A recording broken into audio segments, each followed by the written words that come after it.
I am a Harry Potter fan, but I was like, oh my God, of course, this is my childhood. Yeah, I literally used to, I'm sure I've told you this, but I used to, because we got the books sent out because you had to queue for hours at the bookshop. sure. I used to sit on the bottom step and wait for the post to arrive for the new Harry Potter. I was so thrilled and I love the movie so much. So the Warner Brothers tour is So, exceptional. Prepare your ears, humans. Happy, sad, confused begins now.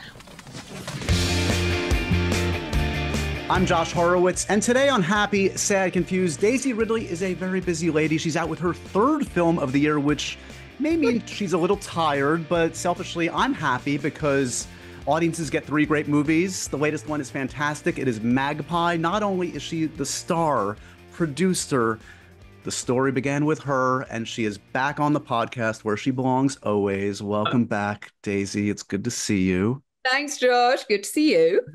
Here we go again. But talk to me first. Like, okay, you're in the middle of the press run on this. Every press tour is unique in its own way. What's been the distinguishing characteristic thus far in the Magpie run? The distinguishing characteristic is the response is really great. I mean, not that it hasn't been before, but I think it's so personal and it's quite a vulnerable feeling being so involved. There's no remove in that way that often there is. Often you go, okay, I'm in this film and I'm very part of it being made, but then I go back and I don't have to think about all those other things. And in this case, I don't do that. So you hope that the thing that we care so much about and we love so much resonates with people. And so far, it's been amazing. It's also, and like I hit you up after I saw it, and I hope you don't think I'm a fucked up individual because I said Yeah. I this was fun for. I mean, Yeah. it's a lot of things, and I think that's kind of one of the beauties of this film is I think it can be certainly interpreted different ways. It can be viewed in different ways. Is this a me problem that I No, called it fun? no, that was really what we set out to do. We really wanted to make a film, the sort of film that Tom and I love. And we have really similar taste in films anyway, and really wide ranging interests in film. So as we were making this, we really wanted to take the audience on a ride and we really wanted people to have a fun experience. And of course, um, the fun comes because I think he layered the script so beautifully and built the character so beautifully that you really care. You're coming into something, figuring out what is going on and what's seen and what's not seen and how we're perceiving things. And yeah, I mean, all of that credit is to Tom, but we really wanted to make a film that at the end had people, you know, shouting. Well, it is one of those things. Again, we're going to dance around this, but like it's the best thrillers I find are about kind of perspective Mm. and figuring out like what's true and what's not, and is the narrator reliable or not, and there's a lot of fun to be had with this in this genre. Um, as I understand it, the initial idea you had Yeah. was carried through, but it was a different perspective, right? Yeah. It was the initial idea I had was I was in Canada shooting something and it was proper lockdown time. So it was, I felt you're either at work with hundreds of people and it's amazing or really alone. And those two, that seesaw was quite difficult to navigate. And Joey, that played my little girl in The Marsh King's Daughter, was so amazing. So, so amazing. And I remember thinking, if I didn't have a stable home life, of course, at that time, I was like, whoa. And it was such a difficult time for so many people. But I knew at the end of the job, I was going back to my home and stability. And I was thinking about the very intensive relationships that are formed on set very quickly. And if one didn't have such a bedrock, what that Right. might do to someone, not even just an actor, but anyone that's sort of on the road or going somewhere for a job, what that and the romanticism of a film set and the intimacies of that. So the original idea was actually an actress that loves the little girl playing her daughter so much that she tries to infiltrate the family. So that was the initial breadcrumb. And I landed and told Tom that, and he started working on it. And after a little while, he just said, I'm really drawn to the woman at home and the woman who's not going to set and not having this amazing experience of this film being made and the relationships and the intoxication of what that feels like or can feel like.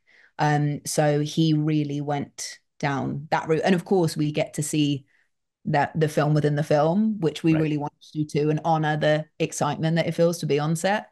But it was really Tom that was much more drawn to what the mum at home was going through and sort of feeling like the other woman in a maternal way.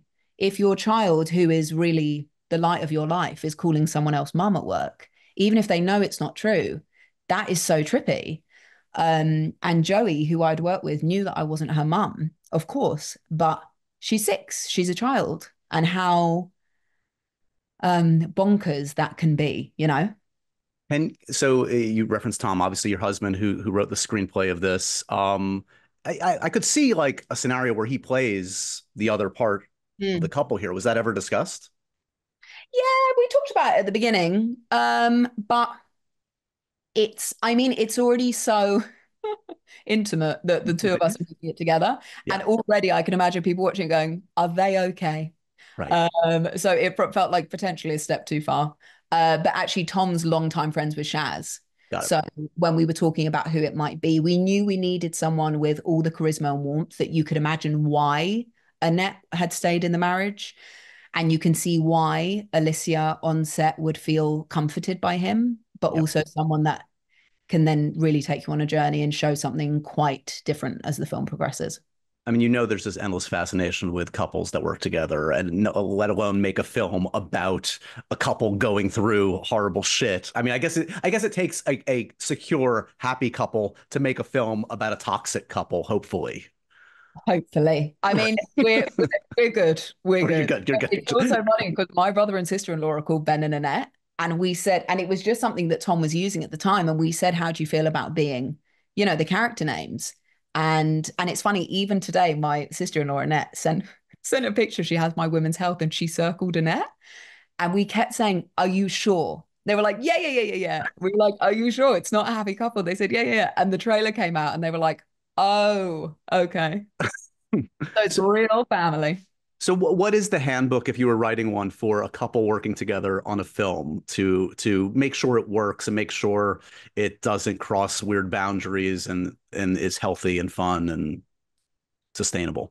I think first things first, I mean, if you don't agree on if you don't like the same sorts of things, might not work. Right. Um, but I think I have such respect for Tom's writing and he has oh, it's so weird to say it from this way around because it's weird to say it about myself, but he loves my work. So I think when there's such appreciation on both sides for the person's job in that moment and in that capacity, that makes things great. And also, he was on set doing Based on a True Story in LA when we were filming. So he wasn't on set, which I think was amazing because I think I would have felt more inhibited if he was there. And it was also great because we all knew on set it felt really great as we were filming, but it was fantastic to have the perspective of someone who wasn't there, Right. watching the dailies and saying, "Oh my God, this is exactly what we were talking about." So that I would say was really helpful in this world too. So you talk about sharing similar tastes. Like, what were the reference points you guys were going back and forth on? Did you introduce each other to any films in the course of talking about this? Well, one film that really struck a chord a few years ago was Tully with Charlize Theron. Oh, so We good. always loved. And then the series Homecoming with Julia Roberts and the Oh, way that was filmed, that very oppressive camera. So they were the two that we were talking, and Gone Girl. And so there were a few that we were talking about. And then when Sam Yates came on, and then Laura Bellingham came on, our amazing DP, and Sam's our director, their big references were Hitchcock and John Demme and the real perspective of how Annette is viewing the world and how the world is viewing Annette. So right. as particularly that first scene with Richard, and suddenly it's so claustrophobic because Annette feels so vulnerable and so exposed, but the rest of the world is not doing that. And we did Zoom things, so the first half of the film, the zooms are feeling intrusive, and then Right. way around. So I mean, so much of the stylistic tone was Sam and Laura. In some ways, it recalled for me like I grew up 90s heyday of thrillers, and I really enjoyed like films from like I think of Malice. I don't know if you've ever seen that one. You should check this one out. Great one. Great. And actually some comps I can see in yours. And Mm. Ken Branagh's Dead Again is one Yeah, of my all-time. yeah, Have you seen that one? yes, and that was actually mentioned too. Yeah, yeah, So good, so good. So yeah, I mean, I do think it's like it clearly has a number of different elements going there. I'm curious, like once you're on set, so you're wearing the producer hat in a different way than you did on Sometimes I Think About Dying. You talked to me about that one, and you were saying that was kind of like I don't know. There was an evolution in kind of your yes. role as a producer. This was obviously like you were in the trenches. So was there a demarcation point though on set? Because you obviously have a hell of a job to do on set. Yeah, So yeah. how did you manage that? Well, I we got a crew and a cast that we really trusted. That Yeah. was everything. I flew back from Sundance the day before we started filming. I was like, what have I done? But I knew when I was gone that everything was under control. And I produced this alongside Kate Solomon, who is amazing. Um, and so I, very trusting of all the heads of department that were there. And certainly coming into it, I did not watch playback and I did not watch rushes. That was something I was Okay. very in the edit, but on the day, there was no way I could have watched myself each day. So trusting that Sam was getting what he needed. And it's such a weird disassociative thing. It was like a time vortex. And like I was looking at myself, and then it got to the point where on screen, I don't really feel like it's me anymore. It was really, really strange. But also because I have been involved in the edit, not as much, but in some ways on other films. I feel like I have a healthy understanding of the whole being greater than the sum of the parts. Right. And a lot of the time, it really is okay. What's the best take for the story that we're trying to tell? So in that way, it was doable, but it was really because I've seen the film so many times, and it's Right. also quite strange seeing it and feeling quite different things about my own character that I played, which is quite an odd thing because sometimes I think, oh, Annette, and sometimes I'm like, oh, Annette. It's a really strange thing. Even describing it, the whole thing is very, very meta. This show is sponsored by BetterHelp.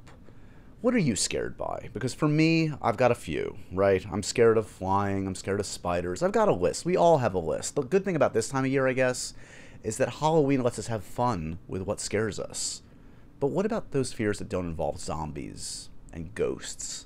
Therapy is a great tool for facing your fears and finding ways to overcome them. Because sometimes the scariest thing is actually not facing our fears in the first place and holding ourselves back. I've certainly benefited from therapy, and friends and family have too, and that's why BetterHelp is such an important sponsor of Happy, Sad, Confused. Therapy can help you deal with those fears and those challenges in everyday life. If you're thinking of starting therapy, give BetterHelp a try. It's entirely online. It is designed to be convenient and flexible and suited to your very busy schedule. All you have to do, they make it so easy. All you have to do is fill out a brief questionnaire, and you get matched with a licensed therapist. Plus, you can switch to your therapist at any time for no additional charges. Overcome your fears with BetterHelp. Visit betterhelp.com/HSC today to get 10% off your first month. That's BetterHelp, HELP.com/HSC.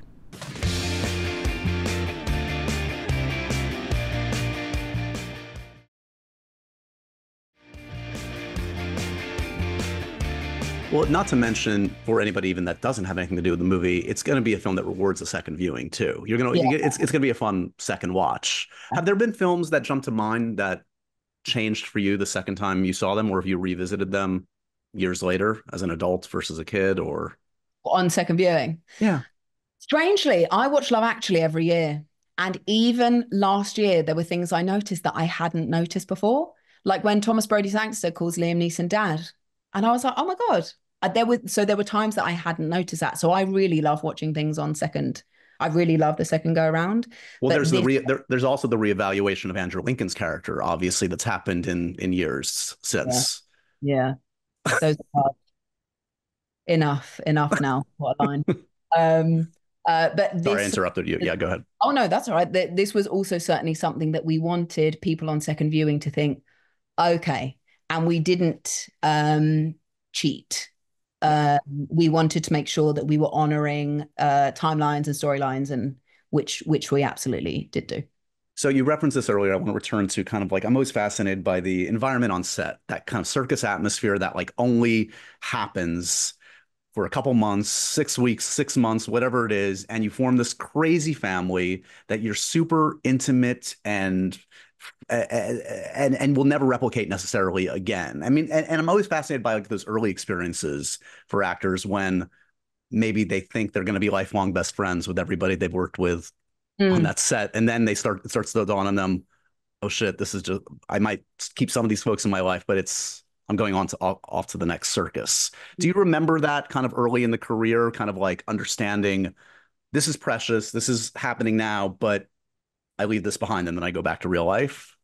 I do remember, yeah, finishing the first Star Wars film when you've been with people every day for 6, 7 months and you've really seen the people at work more than you've seen your own family. I remember being so blue after the first one was done because there's so much space all of a sudden.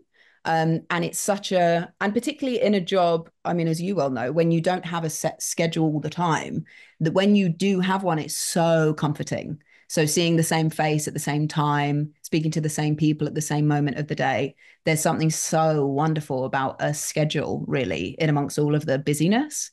And I remember the first time it was over, not only did I miss everyone, but I sort of missed the structure of it and how you'd like time your day, basically.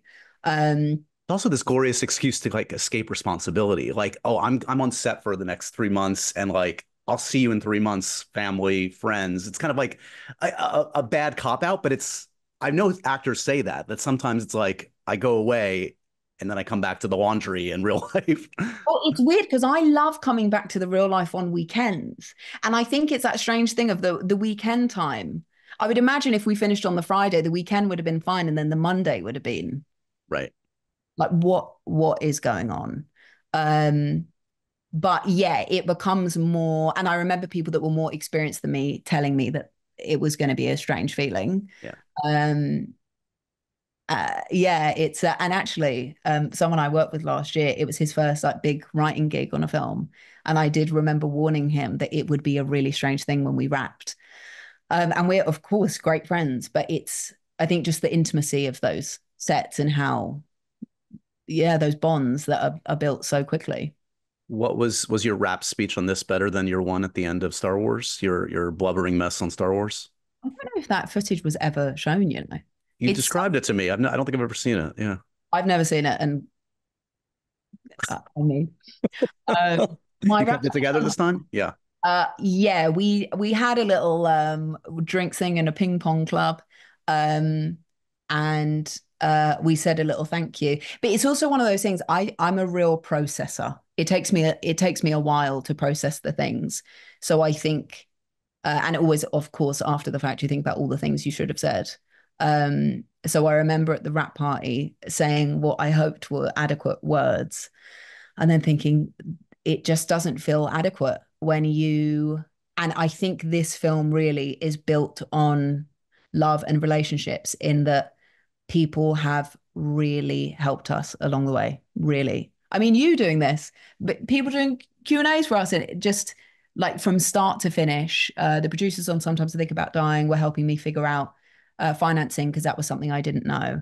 And then our facilities, the head of the facilities is married to someone I had worked with, and I asked if they were that there were so many people have been so good to us, Right. and what we achieved was done so in a short amount of time, and people really had to hustle to get that to happen.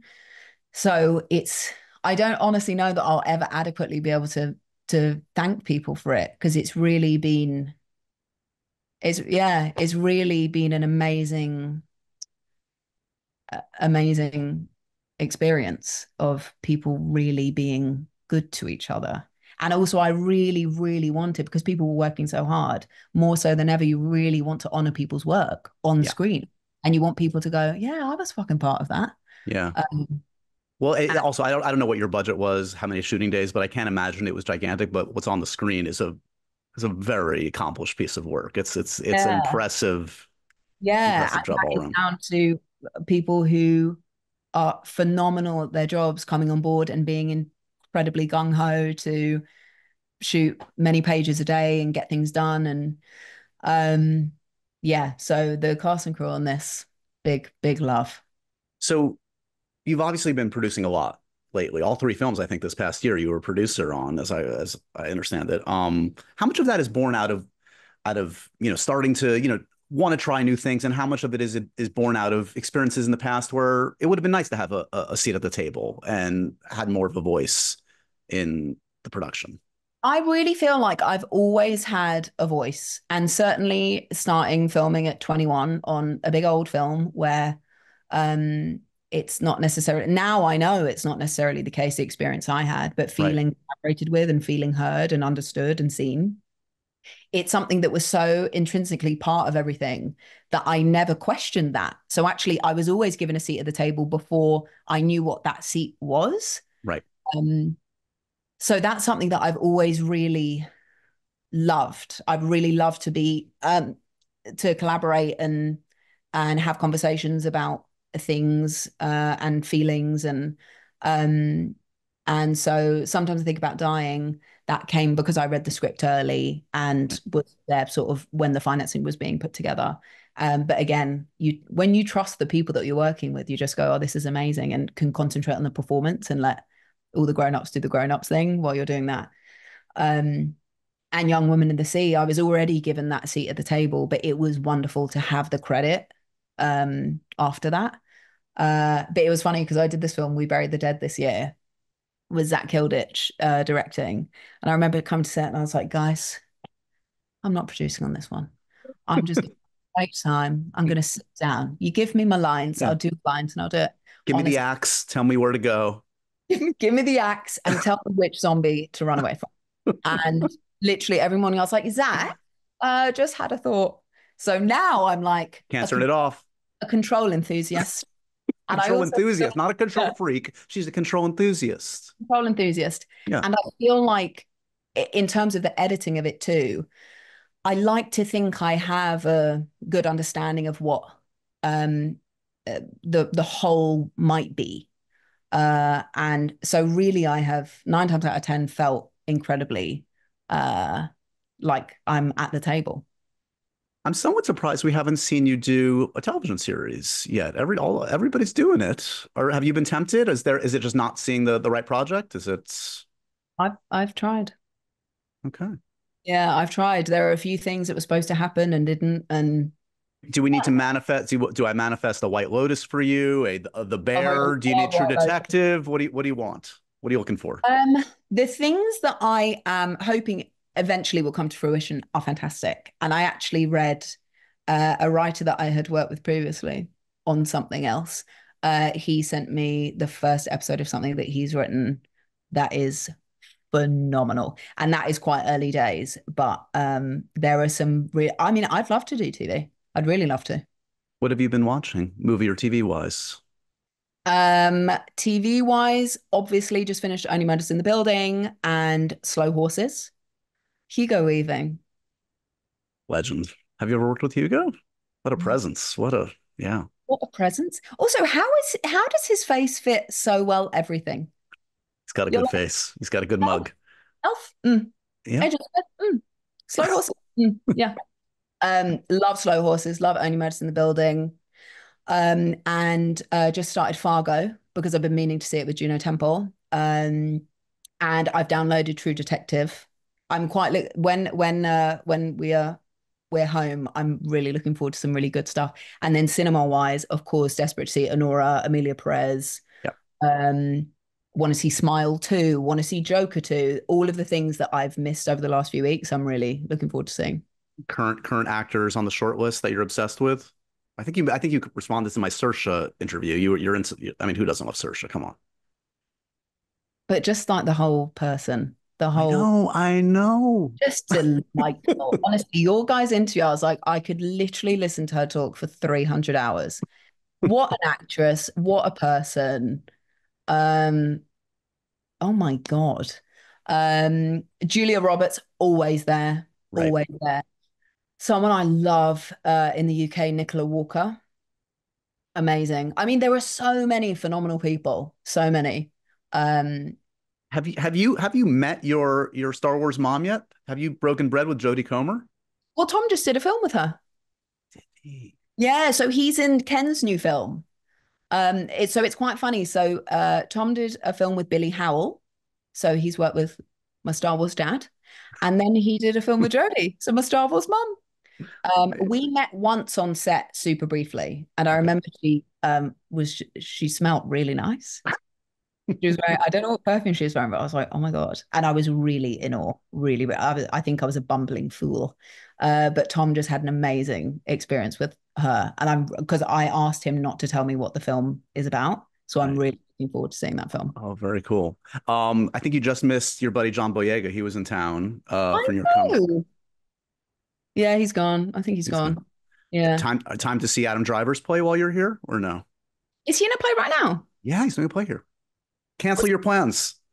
what's he doing here? I think it's a new play. Actually, I haven't seen it yet. I'm not sure. Yeah, yeah. No, I was like, should I invite Adam to our opening night? I don't have time to see him, unfortunately. Would love to, and very excited about the news, the confirmation of Beef season two.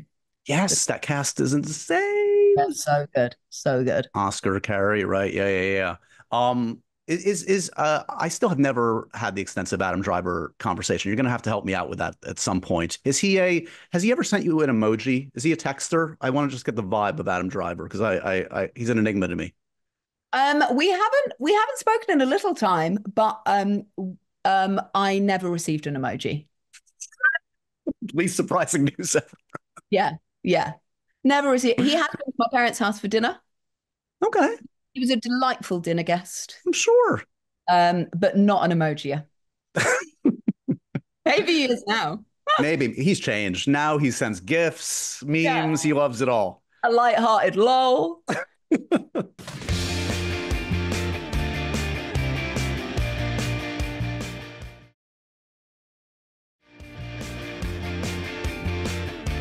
Just to ask, because I have to, no Star Wars updates. We're still just waiting for news, but you're ready, you're waiting. When the script comes, essentially. We're waiting for imminent news, I would say. Okay, this is good. There's a date you have in your mind of when you're going to see something, maybe? I might have already seen something. Oh, okay, okay. There might be a date of when yeah, the next stages. Okay, we like that. Progress, we like that. Slow but steady. As long as you guys get it right, take your time. I'm patient. Exactly. We're all good. We're just out here to see a great movie. I can't imagine what it's like for you because when I tweet or say something about Star Wars, I get scared when people for a reaction. Like I can say anything and people make something of it. And you're Daisy Ridley, you're Ray. It's funny because I've never felt like, oh my God, I've said too much. But sometimes I say something that honestly I feel like is completely innocent. And then I mean, this is a funny thing. This actually isn't Star Wars related, but it's so funny. The internet thing. My mum texted me a few weeks ago and she goes, oh, is there something you haven't told me? I said, what are you talking about? And she sent a screenshot of a Facebook. Who still posts? I don't know anyone that still posts on Facebook. A Facebook post talking about the Goonies too, and that I was in it. And I was like, Mum, do you not think I'll tell you? And she goes, Yeah, yeah, no, I didn't. I did think that you would. I was like, I'd tell you. And the Goonies too. I would obviously tell you more than ever. Wow. Now I But want your mom's but Facebook page to manifest something. Yeah. if your mum, and also she's not even on Facebook. Someone had sent her a screenshot. I was like, so even my own mum believes the internet. So we all That, believe what we do that being said, you are starring in Goonies too. We can confirm that right now. with Steven Spielberg directing. Amazing, amazing, amazing. But just to clarify, because we've talked many times over the years about the online stuff, and you were on Instagram, you went away, you're back, and now you've kind of figured it out. Mm. You don't get hate in person. It's just like because no one would ever say something to somebody in person. Generally, it's just this horrible anonymity of social media that people say the things they do on. No, Or do you? people are very nice. I mean, people are pretty people are honest. I mean, Yeah. people say, I think people say things to actors that generally, if you said it to them about their job, they'd go, "Oh, it's personal." Right. Right. Like, Yeah. Your last time on the IT support team, it was kind of middling. It exactly. was, Fake it. I mean, generally good job, but moments. Um, so that is always, and to be fair, that doesn't happen often, but when it does, it's like, whew. Um, but generally, I do not read anything on the internet. right. I just don't because it would. I mean, I'm sure there's stuff that I would never want to read. So it's just something I don't partake in at Yeah. all. But people, yeah, I just thought I really like to believe in the best of humanity, and I really like to believe that we're all good underneath, and everyone wants the best for each other underneath. And also, I honestly try not to give too much airtime. Even, I mean, obviously, it's hard to not worry about how people are receiving one's work. Um, but I try not to give it too much airtime because ultimately I would say that most people are good and we should try and give that their airtime. Right. Uh, yeah, This, so what I'm telling you is I bury my head in the sand. no, this is the right attitude. Let's focus on that. Yeah. This is the hardest question of the day. Wizarding World or Galaxy's Edge? Which do you prefer? Oh my God, John. How did she answer that? How could what? There's no answer. Sophie's choice. Look, I'm gonna have to say Galaxy's Edge, of course. But I did the Warner Brothers tour. I'm actually overdue going because I went a few years ago and it's time to revisit. And it was so magical. Have you been to the UK one? No, I need to.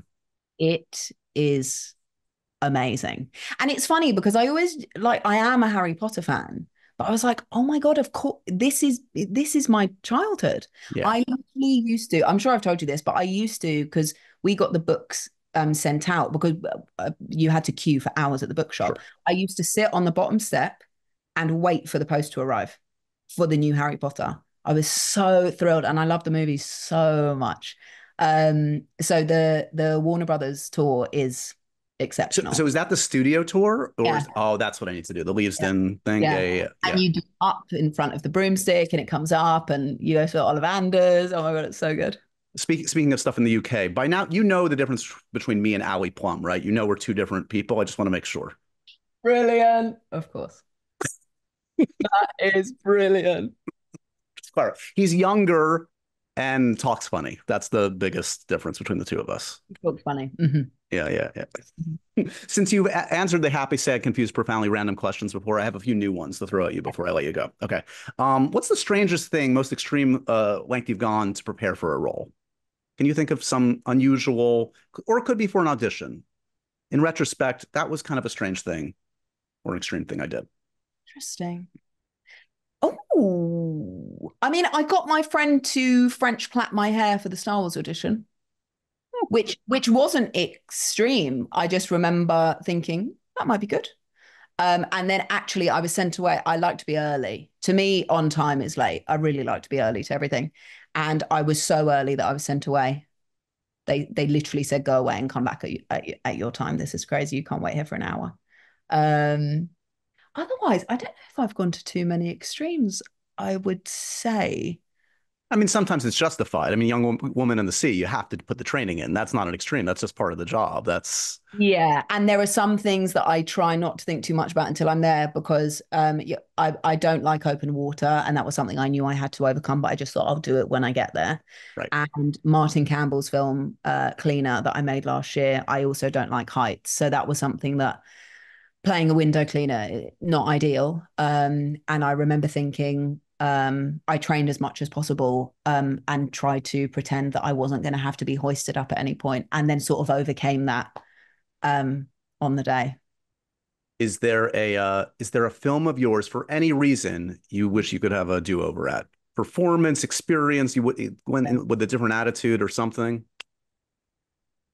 No, I would say there are always things that you think, but isn't that the benefit of hindsight? Sure.